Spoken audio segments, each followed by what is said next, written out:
نبی پاک صلی اللہ علیہ وسلم نے جب دیکھا نا کہ وہ تو جنگ کے لیے آن پہنچے ہیں اور ارادہ تو قافلے کا تھا، تو حضور نے صحابہ سے مشورہ کیا، لیکن حضور نے بھی صحابہ سے پوچھا بھائی وہ تو لڑنے آ گئے ہیں، اب کیا کرنا ہے؟ تو حضرت صدیق اکبر کہنے لگے حضور کرنا وہ ہے جو آپ نے فرمانا ہے۔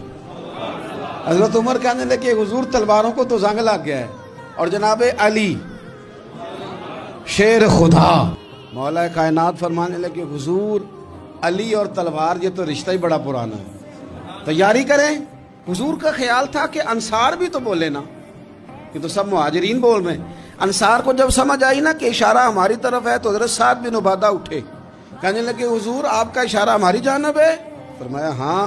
کہا یا رسول اللہ صلی اللہ علیہ وسلم خشکی پہ بھی لڑیں گے اور دریا میں بھی لڑیں گے، حضور انسانوں سے بھی لڑیں گے اور آپ حکم دیں گے تو جنوں سے بھی لڑیں گے۔ وہ بیٹھے تو حضرت مقداد اٹھے،